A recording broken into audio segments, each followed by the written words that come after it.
Hey, what's up you guys, it's Ch13 and welcome back to my channel. In today's video, we're going to go into chapter 13 of Lost by James Patterson. So let's get right into this video. This video may contain sensitive topics and foul language. If you do not wish to continue, I suggest you click off the video now. You have been warned. A few minutes after Chill left, Stephanie Hall popped her head into the conference room and greeted us. She addressed each kid by name and in his or her own native language. Maybe what people said about the education you got in Ivy League schools like Brown, Steph's alma mater, was accurate. I could barely pronounce some of their surnames. Steph pulled me out of the conference room to give me a quick heads up. I've heard that the bosses are annoyed you took the kids without anyone's approval. Be ready if the skipper calls you into his office. She must have seen the concern on my face because she added, "Don't worry, you'll handle him really well. We're all glad you're the second in command so we don't have to talk to him." I said, "Does he always start off with the 'I have 2 years before I retire' speech?" He does it more during stressful situations. I think it's a mantra he uses to keep calm. By telling someone else about his retirement, he's reassuring himself. Right on cue, after my conversation with Steph, I got a text saying the boss wanted to see me, and I didn't waste any time getting to the office of the FBI supervisory special agent in charge of our unit.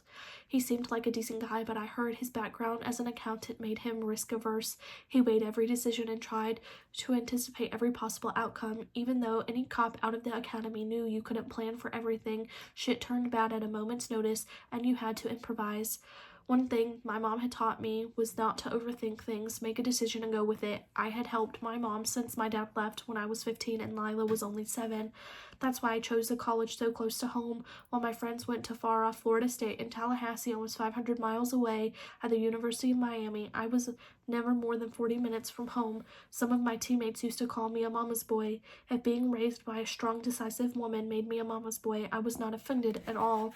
I was still getting used to having a friendly, measured boss. Police department supervisors are much more straightforward than FBI bosses, and they don't have too much regard for your feelings. I always knew when a Miami PD captain was mad at me because he or she would yell and maybe even throw something. I liked the directness, no fuss, no muss, get it out in the open. Know where you stand and move on. The FBI didn't seem to work like that, but they liked the fact that I had done well at UM and knew how to talk to people. And this time, when I sat down, my FBI supervisor was direct and to the point.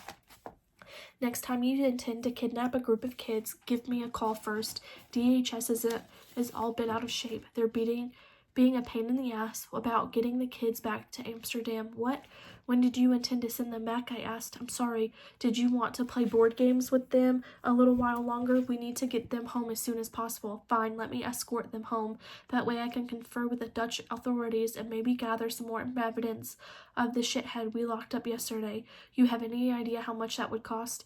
"You sound like it's your money. Someone is gonna have to fly back with them. Why not me? What if something happens here while you're gone? Steph Hall can handle anything that pops up."